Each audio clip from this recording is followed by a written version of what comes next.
The 10 Lost Tribes of Israel, Part 3, America.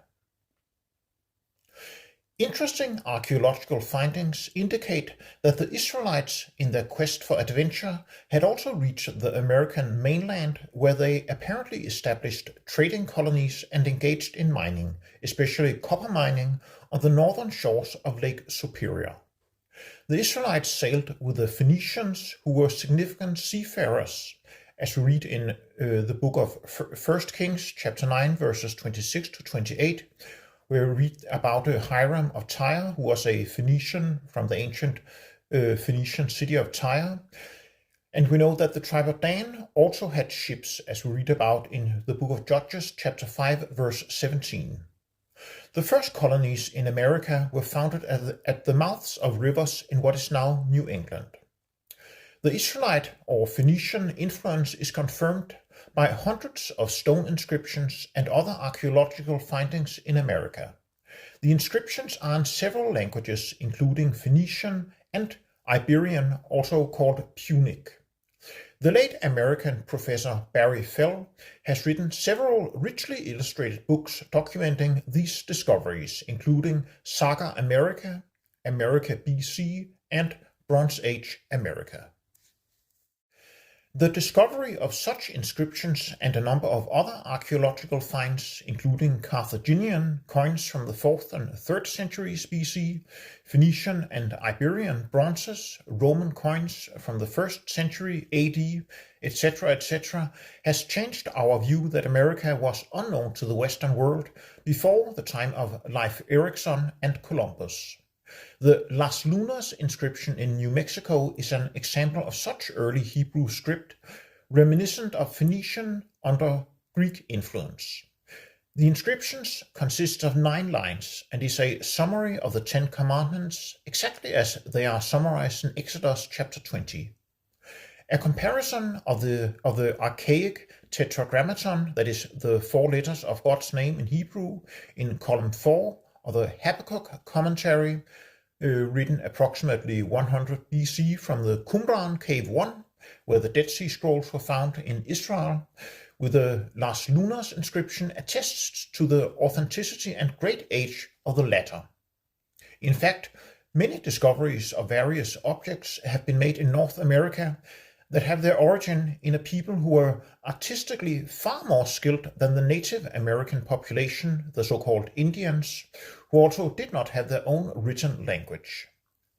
These objects are of a completely different nature and quality than the crude stone tools of the Indians. The Las Lunas stone is mentioned. Another example is the Dighton stone at Dighton, Massachusetts, a skeleton in armor found at Fall River, as well as an over 2,000-year-old armored breastplate of cast bronze. There are enigmatic burial mounds around Mississippi and Ohio. Several of these burial mounds contain skeletons that are over 2,000 years old. The mounds are constructed in precise circles and squares, which shows that those who built them had great mathematical knowledge. In Ohio alone, there are 10,000 such mounds. In the state of New Hampshire, there is a structure that resembles Stonehenge in England. Central and South America. In Central and South America, there is even more evidence that the Israelites and Phoenicians had crossed the Atlantic in their quest for adventure. The Mayan, Aztec, and Inca cultures show that they were influenced by the quote-unquote white man. In the Mayan city of Chichen Itza in Yucatan, there are murals of African Negroes as well as faces with typical European or Caucasian features. There are many things that indicate that the Mayan culture was actually created by an alien culture. When the Spanish conquerors first arrived in Central America, the population there believed that the strangers were quote-unquote white gods who had visited the country before. Columbus tells, among other things, of a strange legend that had been passed down among the native population on the east coast of this new continent. Once upon a time, the legend said, a group of white gods had come across the sea from the east.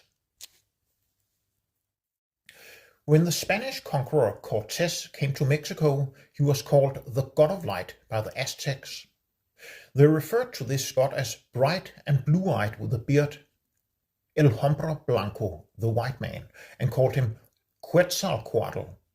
He is said to have brought with him an advanced mathematical calendar formula that the Maya later used in their doomsday calculations, taught the native population in the use of fire, gave them a system of law, taught them the art of building, writing, mathematics, metallurgy, astronomy, medicine, productive agriculture, a calendar system, etc. In short, Quetzalcoatl brought with him all the skills necessary to create a civilization. In thy seed shall all the nations of the earth be blessed, as we read in Genesis chapter 26 verse 4, was God's promise to Jacob. The Inca culture of South America also shows influence from Europeans.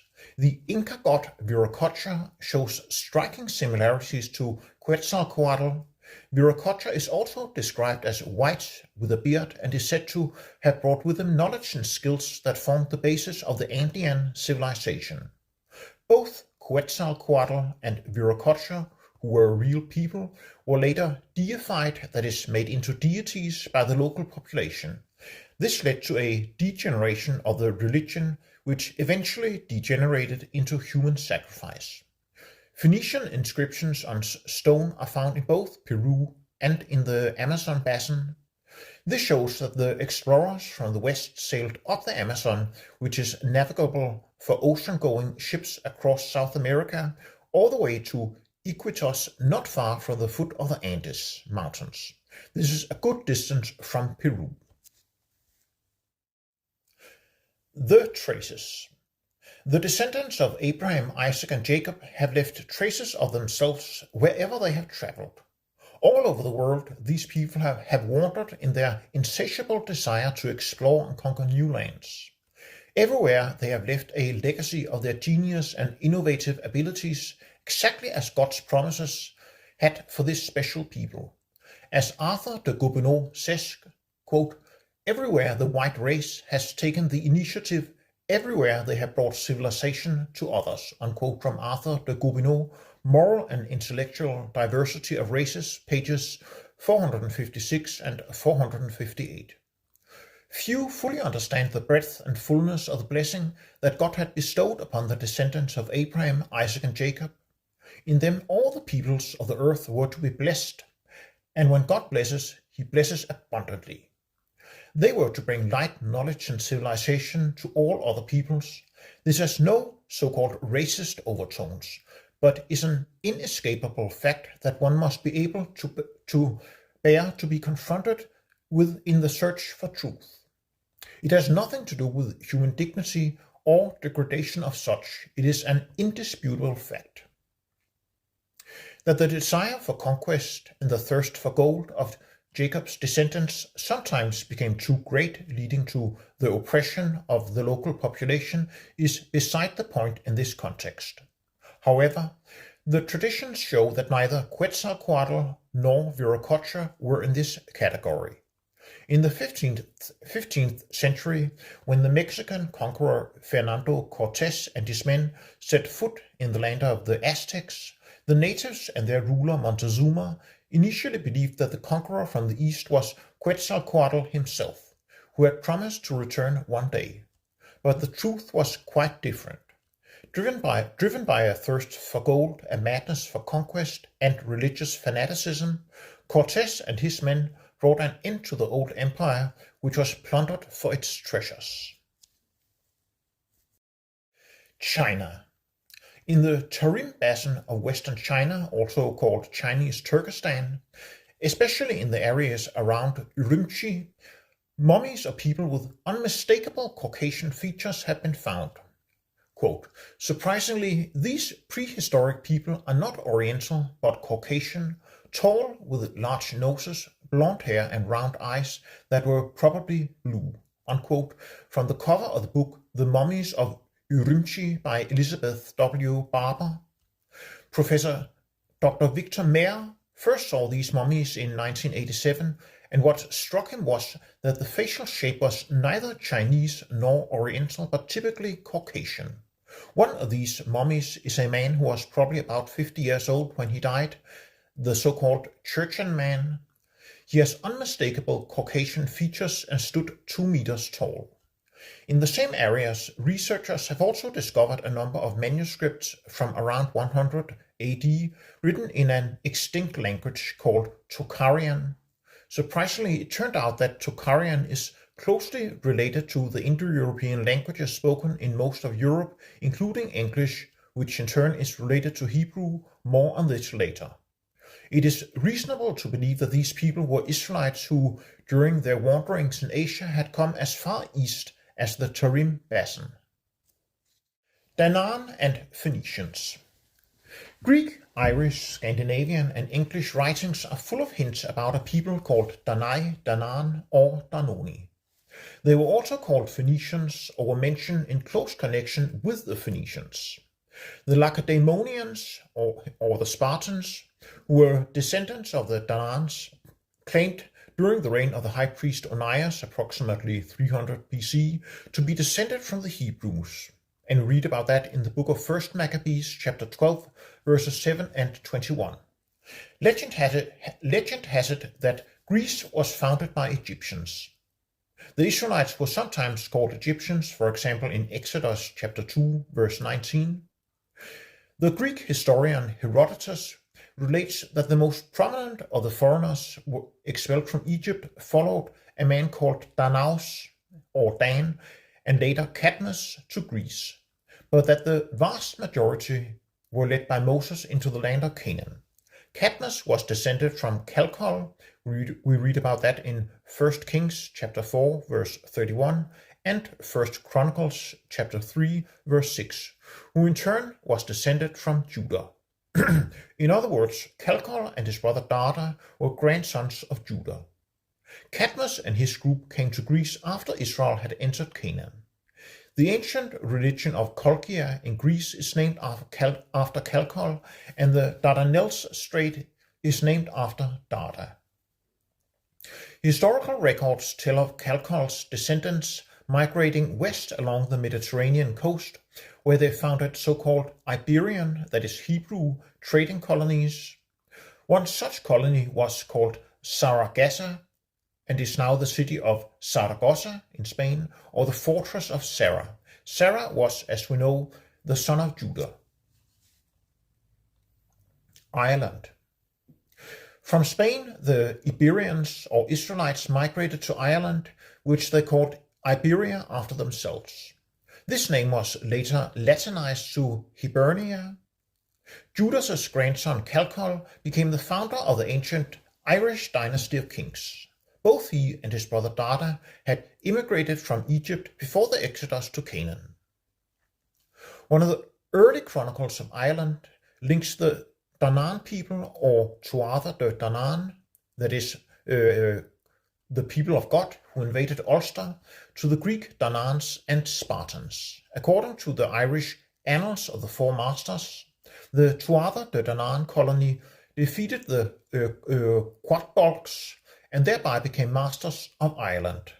There is much evidence to suggest that the Danaan people were a highly civilized people, far more skilled in the arts and sciences than other colonies that had settled on the island.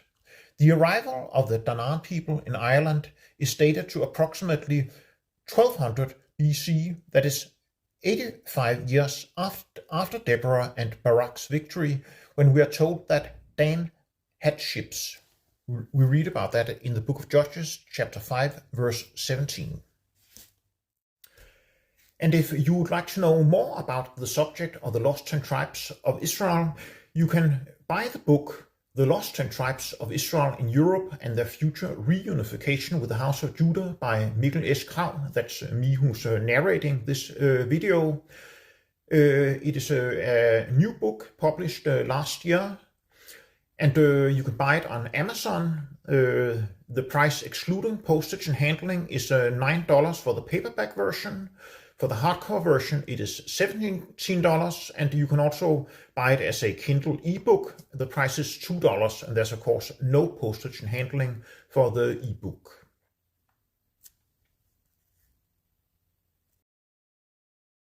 Troy.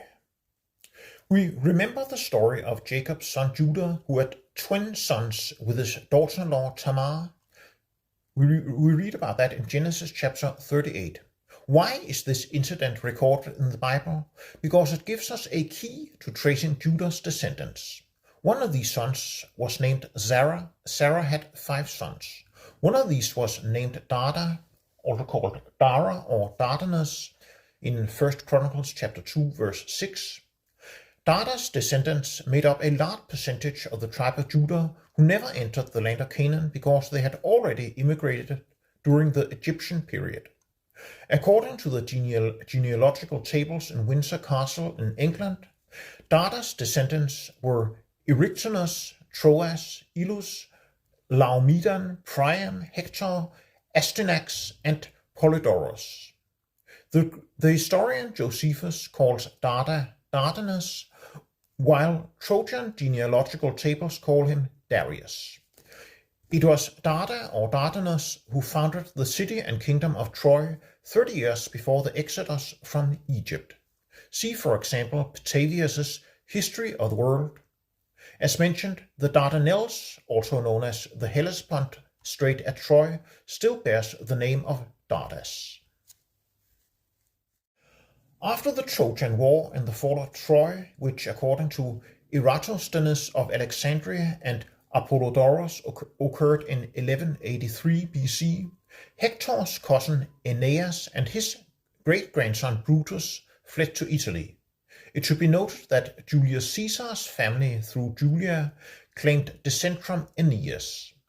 While Brutus was in Italy, according to the legend, he had a dream in which he was urged to go to England.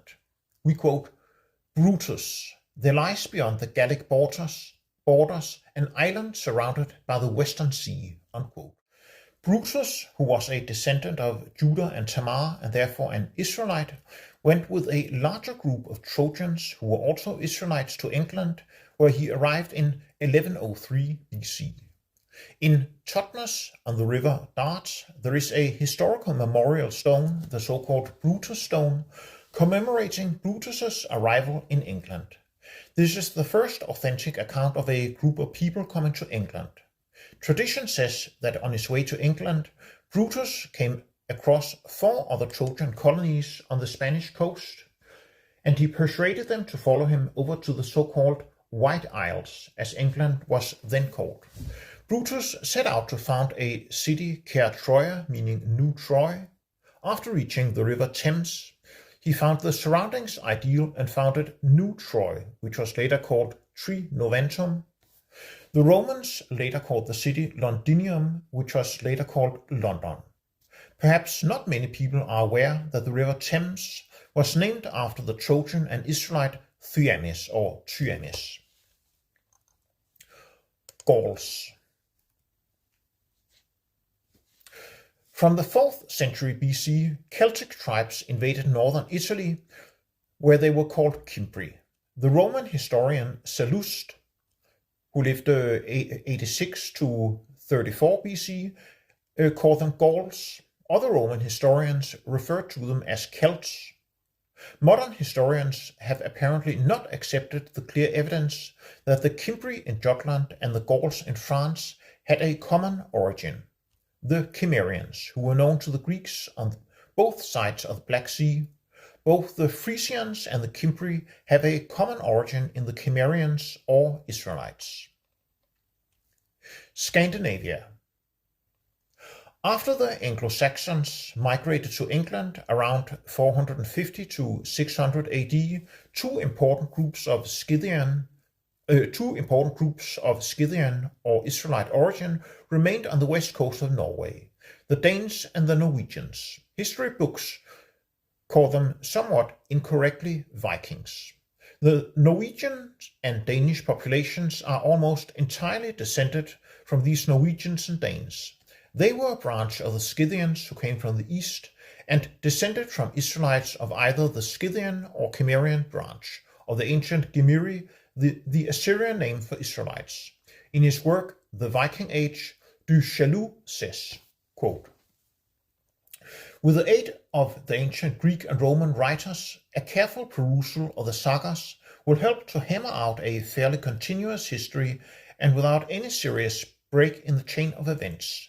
This throws considerable light on the ancestors of the English-speaking people and their migration northward from the ancient home on the shores of the Black Sea, their religion, and their settlement in Scandinavia and England," unquote, from the National Message, the 13th of November 1926, page 715.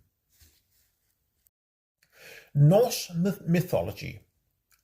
Snorri's Ynglingasaga, which is the first of the sagas in the Heimskringla, tells of Odin who led the Asa people from the shores of the Black Sea through Russia to southern Scandinavia, where they came to constitute the aristocracy, the ruling family. The Asa people called themselves a divine race. It is through the Eddas that we have heard about the Norse deities Odin, Thor, Freya, Balder, Frigg, etc. Professor L.A. Waddell has shown that the name Thor is derived from Dar in Dara, the Aryan name for Jehovah. Thor was later mythologized and made into a thunder god. Most Gothic sagas revolve around Odin, who, although he was later mythologized, was still a real historical person. The Norwegian explorer Thor Heyerdahl has published a book, The Hunt for Odin, in which he confirms the theory that both Odin, the Vanir, and Aesir were historical persons. This was the last book Heyerdahl wrote before his death, but it is almost impossible to get hold of. Odin was the leader of the Asa people, or the Aesir people, with their headquarters in Asgard in Asia, where he also had his castle Valhalla. Odin came from Asaheim in central Scythia. According to Anderson's royal family tables, Odin lived in the latter half of the 3rd century AD. The Odin people, the Asa or the Aesir, were in short Israelites who had adopted the faith of Zoroaster, the religion of Asher, from whom Asia takes its name. The Asa people defeated the royal Scythians and captured their capital Gerus, present-day Kiev, on the Dnieper River. Gerus was also called Asgard. The Asa invasion drove the royal Scythians, the Sakai, into what is now Germany, where they became known as Saxons. Odin gathered a large army in Asgard, and they marched up the Dnieper Valley and west to the Baltic Sea, which was formerly called Pelagus Scythium, the Sea of the Scythians. Eventually, they reached Scandinavia. It was from Odin's army of Svea that Sweden got its name. One of Odin's sons, Balder, became viceroy of the Angles, and from him the Anglo-Saxons trace their origin. The two Saxon chieftains, Hengist and Horsa, who fought with the English in the 5th century AD, traced their origin to Odin or Woden. A manuscript in Herald's College tells of Odin, who in 250 AD married Freya, daughter of the English Silurian king Cadwallader. There were many petty kings in England at that time. Siluria was an English province with its own king. Cadwallader descended from Brutus, who in turn descended from Judah. From the sons of Odin descended Rurik, who founded the Russian Empire in 840 AD, as well as the Scandinavian royal houses. Europe has had the most royal houses, again a fulfillment of God's promises to Abraham, Isaac, and Jacob. Kings shall come out of you. Reverend Milner shows in his genealogies that the historical Odin descended from King Priam of Troy, who, like Galan, the conqueror of Ireland, and Brutus, the founder of London, descended from Judah and Sarah. Odin first settled in Denmark and later in southern Sweden, where he died and was later mythologized. The city of Odense or Odense on Funen in Denmark is named after Odin's arrival in Denmark, Dansmark. The Scandinavians originated in the area south of the Black Sea and the Caspian Sea. The so-called Nordic race did not originate in the north, but descended from Israelites who came from Asia after the Exodus, after the Assyrian captivity and earlier. Jutland and Denmark. Before the Angles entered northern Germany, another related tribe, the Jutes, migrated to the peninsula north of Anglia and called it Jutland, Jylland. The Jutes descended from the Uti, or of Ariana in Persia, who in turn descended from those of the tribe of Judah whom the Assyrian king Sennacherib brought to Assyria in the time of Hezekiah. We read about that in 2 Kings chapter 18, verse 13. Sennacherib himself says on the Taylor prison that he took 200,150 prisoners of the tribe of Judah. The Jewish writer Eldad, who wrote in the 9th century AD, wrote to the Spanish Jews that in the time of King Jeroboam, who lived approximately 975 BC, the tribe of Dan was unwilling to shed the blood of their brothers, and instead of shedding the blood of Judah, they left the land of Israel and migrated to Greece and Denmark. Denmark means Dan's mark. They called the country Danmarus, the land of Dan. Language. English, German, Dutch, and the Scandinavian languages are all branches of a central stem, Old Gothic, which was first represented by runes and futharks, but which in turn is derived from Aryan or Phoenician. Both Greek and Latin have contributed to the English language, but it will surprise most people to learn that over 75% of English words are derived from Hebrew words or their roots. Long tables of comparisons show this clearly. No one has demonstrated this better than Isaac E. Moseson in his great work, The Word, the dictionary that reveals the Hebrew source of English. Many linguists and etymologists have noted the unusually close similarity between Hebrew and Welsh. In his Welsh grammar, Dr. Davies notes that almost every page of the Welsh translation of the Bible is full of Hebraisms. Dr. Duncan M. Dougal says that you can take any Hebrew sentence and translate it into Gaelic word for word without changing the structure in the least, and you will in every case get a correct Gaelic structure. This cannot be done with any other European language, he says. The Reverend Eliezer Williams noted that there was hardly a Hebrew root that did not have its corresponding derivation in English. There are clear indications that the first English people were Hebrews, Israelites. The Tyrians and Phoenicians, who spoke an early form of Hebrew, were the first to come to the Tin Isles, that is England, to look for tin, which they used to make bronze, as well as lead, silver, and iron. This extraction of tin took place in Cornwall in the south of England, where the remains of old tin mines can still be seen. The Milesians and the Danans spoke Hebrew. The evidence is overwhelming that Hebrew formed the very foundation of the English language, simply because the Hebrews were the first Englishmen. Examples of Hebraisms in the English language. Here are a number of examples of Hebraisms in the English language, after Isaac Moseson's work.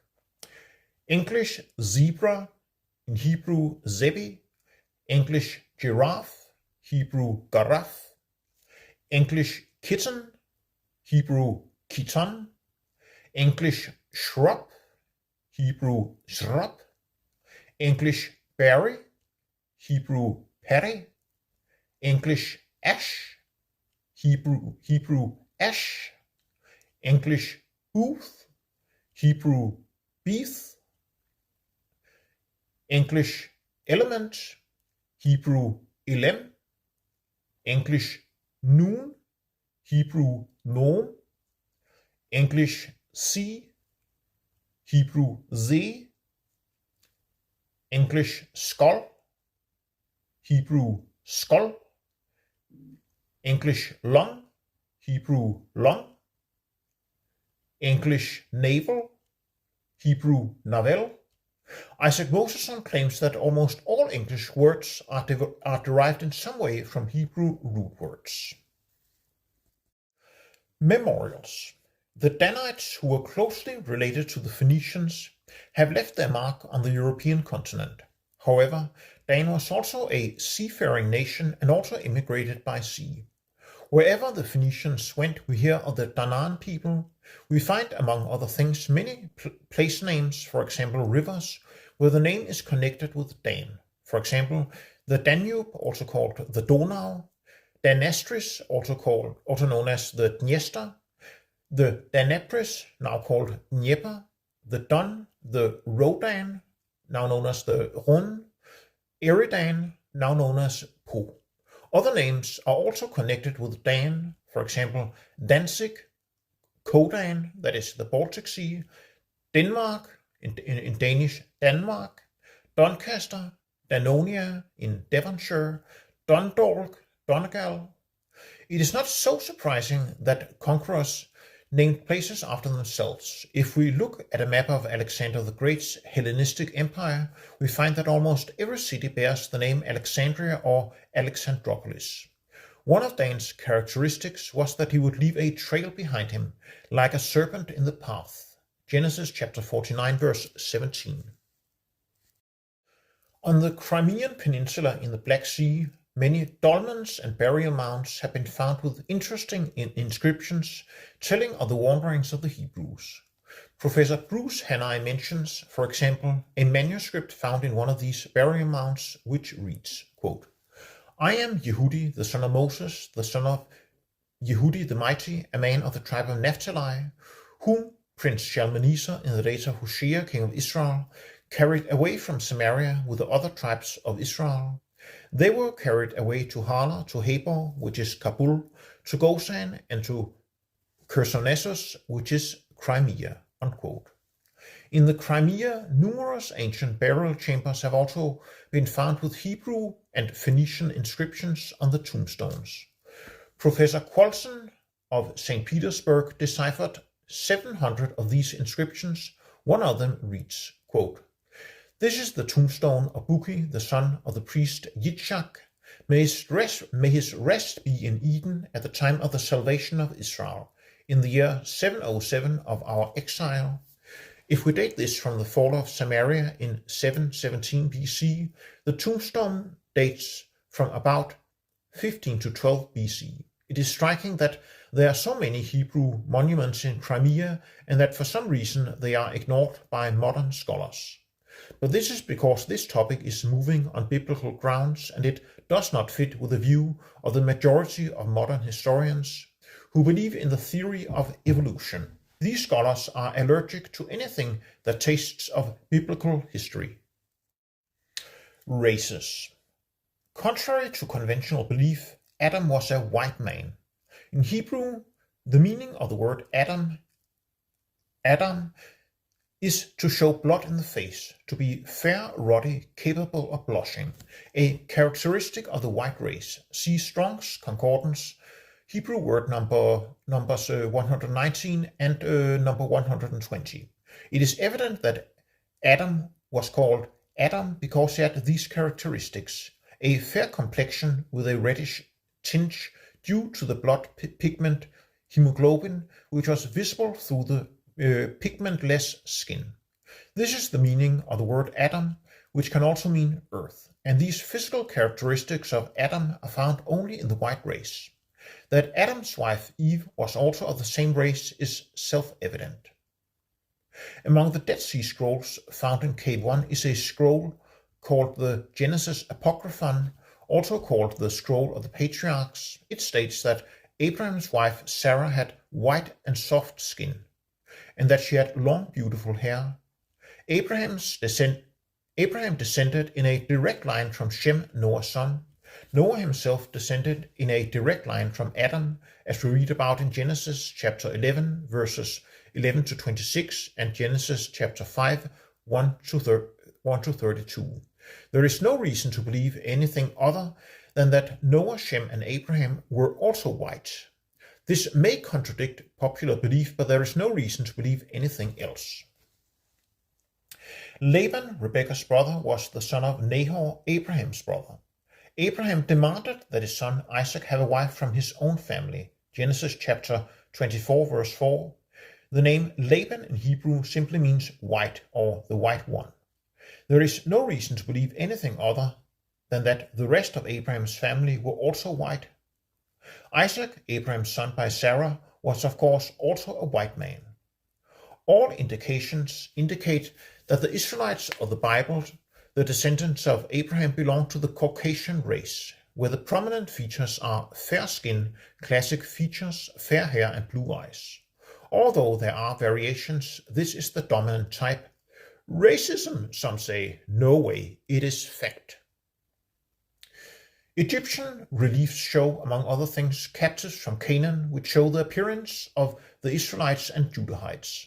They depict them as tall people, with all of them with European features. Naturally, there were also variations among them, as it is found today, just as today. In his work The Passing of the Great Race from 1916, historian Madison Grant points out that the Sakae, also known as the Scythians, who were Israelites, were a blonde, fair-skinned people who were anthropologically long-headed. He also mentions that the historian Strabo calls these people Scythians and Caucasians. Roman writers describe the Germans as tall, fair-haired and blue-eyed. We read about that in Ascherhorst Gyldendal's one-volume lexicon in the article Germanic. Both Essene literature and other sources tell us that the Israelites and Jesus himself were tall, fair-haired and blue-eyed people.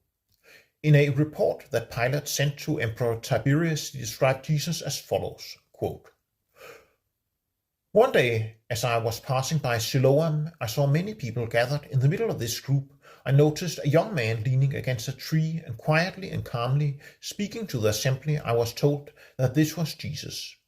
I could really imagine it, so great was the difference between him and those who listened to him.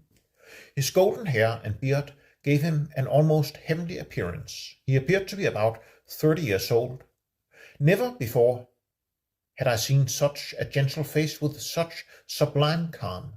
What a contrast between him and his listeners with their black beards and dark looks." This manuscript is in the Artco collection in Constantinople as chapter 8, Velleius notes Acta Pilata, or Pilate's report to the emperor on the arrest, trial and crucifixion of Jesus. The Artco volume also contains an interview with Gamaliel, who described Jesus thus, quote, "Jesus is a carpenter. He is very tall. His, that is Joseph's, hair seems to have been chestnut brown in his younger days. His, that is Joseph's, eyes are grey. Jesus, he is the image of his mother, but does not have her soft round face. His hair is somewhat more blonde than hers, which may also be due to the sun. He is tall. His eyes are large and blue." Unquote. This description coincides with the description given by Pilate. Another description of Jesus is found in a letter from Publius Lentulus to the Emperor of Rome. Publius Lentulus lived in Judea during the reign of Emperor Tiberius. This letter first appeared in the writings of Archbishop Anselm of Canterbury in the 11th century. Quote, "At this time there lived in Judea a man of very special morals. His name is Jesus Christ. His followers love and worship him as the Son of the immortal God. He is a tall, well-proportioned man with a kindly and venerable appearance. His hair is of a color that can hardly be imitated and falls in elegant curls. His cheeks are spotless with a fresh red tint. His beard is of a color that matches his hair. His eyes are sparkling blue, clear and calm." Unquote. It should be mentioned that when the English painter William Holman Hunt was commissioned in the 1840s to paint Jesus in the painting The Light of the World, he made thorough preliminary research to find out, if possible, what Jesus had looked like. Was he dark or was he fair? Holman Hunt traveled to Jerusalem to get on the trail there, if possible. After all his preliminary research, he painted Jesus, the light of the world, fair and blonde with blue eyes. Several ancient writers, such as Polemon of Ilium, Gallienus, and Clement of Alexandria, report that the Sacae or Scythians were similar to the Celts and Germans in appearance, fair with reddish skin. Ammianus, approximately 350 AD, describes the Scythian tribes, the Alans, as tall and beautiful, with almost yellow hair and a fearsome look. In his book, The Ultimate World Order, Major R.H. Williams reveals that the original Italians were fair-skinned and had blonde hair and blue eyes. The original Greeks, who were Israelites, were described according to Polemo as fair-skinned with reddish blonde hair, a tall, muscular type of man with blue eyes. See, for example, Elizabeth C. Evans, Physiognomics in the Ancient World, the Jewish physician and sophist Adamantius, the 4th century AD, Hans F. K. Günther, The Racial Elements of European History, etc. When we look at statues of the ancient Greeks, they do not resemble much the Greeks of today. They were of a distinctly Nordic type. The oldest Egyptian reliefs also show the first Egyptians as typically Nordic in appearance. In Talmudic literature, Jacob's son Joseph is described as white and handsome, with a face that flared like a rose. There is not much Arabic in this description, which fits rather a Nordic type of person who can show blood under the skin. Racism. It is the descendants of Jacob's 12 sons who have been the great explorers, colonizers, and creators of civilization. Even today, they have conquered the highest mountains, the driest deserts, the coldest poles, and the deepest oceans, yes, even outer space. Wherever they settled, they founded flourishing nations. This people is the only people that has become many nations. God had blessed them above all other people, not only with fertile lands in the Western Hemisphere, but in many other ways. They became the world's most successful cultivators. They produced the greatest figures in literature, music, and the visual arts. They were responsible for the great inventions and technological innovations that have made life easier for the inhabitants of the earth, but which are also misused in the service of evil, as one would expect from the sinful nature of unrepentant man. In you all the earth will be blessed, was God's promise to Abraham, and we see that these promises have been fully fulfilled, despite the expected misuse of which God was well aware. Did God fail in the unconditional promises to the great heroes of faith? Never. No other people have received such great promises. It cannot be explained away. God absolutely did not intend for this people, the descendants of Abraham, Isaac, and Jacob, to disappear and be diluted when they came into contact with other peoples. God's promises to the heroes of faith in ancient times were unconditionally eternal. You shall become a multitude of nations. So where do we find them? They are the ones who have brought the gospel of salvation to all the peoples of the earth. They are the ones who have printed 97% of all the world's Bibles. It is striking that the apostles first went west with the gospel and not east. After all, it was east that the Gentiles were. The first apostles went in the wake of the lost sheep of the house of Israel, as Jesus admonished, and it was these who were also the first to accept the message. Later, the lost sheep of the house of Israel became the foremost preachers of the truth. All of this may sound like a hymn to the descendants of Jacob, which some would perceive as racism. However, it is not racism, but an inescapable and undeniable fact which is founded on God's own words and his own promises to Abraham's descendants through Isaac and Jacob.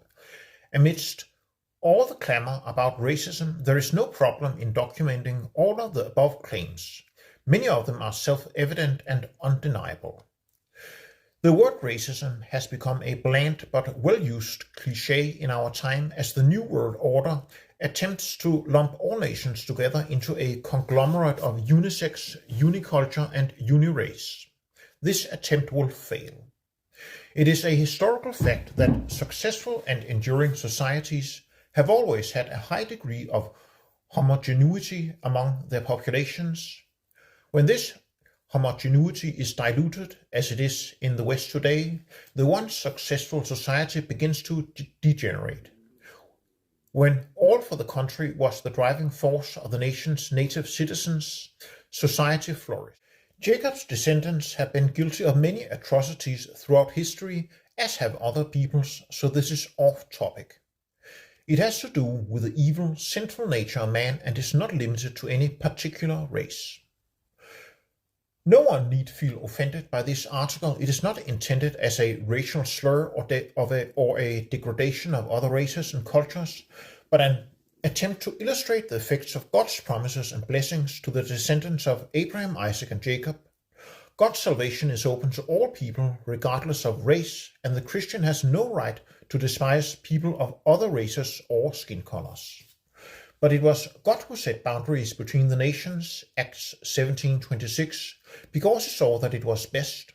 He placed the three great main races on the earth, the yellow or Mongol, the black and the white, mainly on their own continents, Asia, Africa, and the West, or Europe. Today, in their pursuit of world domination, people want to tear down the boundary walls and fuse cultures into a uniculture, and in their blindness believe that this will be the answer to many of the problems of the time. Fortunately, there are still some people with both feet on the ground in society, thinking people who see where it is all leading. And when these are hung out as so-called racists by their own people when they raise their voices, it is a clear sign that the brainwashing of the media has had its effect. God set boundaries between the races and the nations, and he who sees the end from the beginning knows what is best. It is safest to leave these boundaries standing. God's intention was that the descendants of Abraham, Isaac, and Jacob, i.e. Israel, should be a light to the Gentiles and a blessing to the nations from their own territory. God did not want Israel to remove the boundary walls and draw hordes of foreigners into their lands, as this would have a very negative consequence in the long run. The omniscient God knows what he's doing. People think they know better, but the end of it is the way of death. Proverbs chapter 16, verse 25. A comprehensive subject. This video has only attempted to give an overview of the wanderings of the Hebrews both before and after the deportation to Assyria. It is a large and extensive subject requiring a comprehensive study of the available source material. There is not space here to go into all the details, and several subjects have been omitted for the sake of overview. There is a tradition that the prophet Jeremiah came to Ireland in 586 BC with a Hebrew princess, Tamar Tifi, daughter of the last king of Judah, Zedekiah, who married the Irish prince Heremon, a Hebrew, and continued the Irish royal line.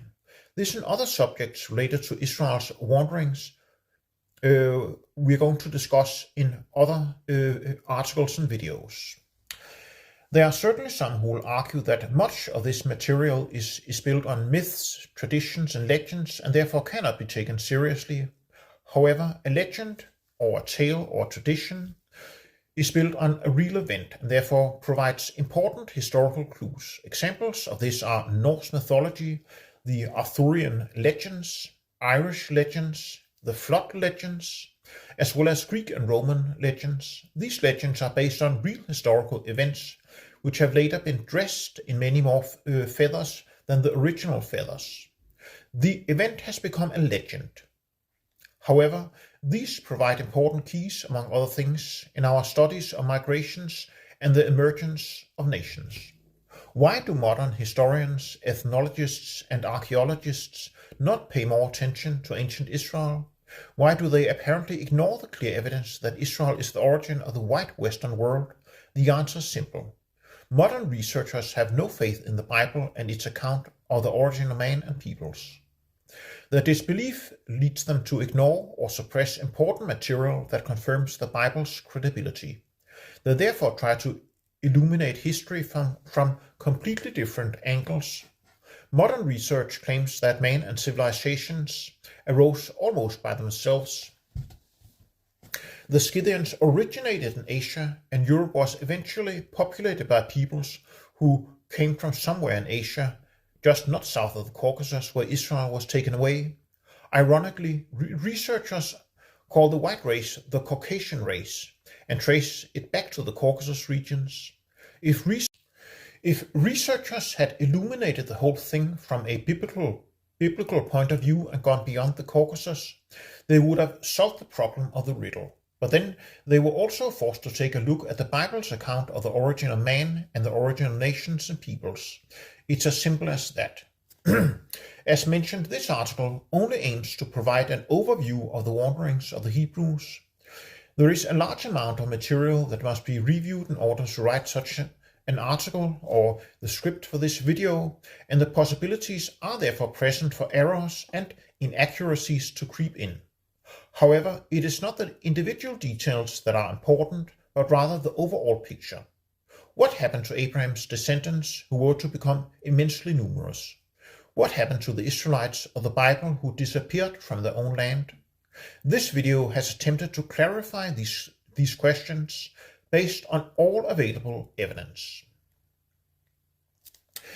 This video is based on an article, a Norwegian article by Åsmund Kaspersen entitled Israels tid for tapte stammer, del 3. It was originally published in the Norwegian language magazine Indsyn, which means insight in English, in volume 2 from 2002. Åsmund Kaspersen, he passed away in 2018, and this video has been narrated by Mikkel S. Krag from Denmark.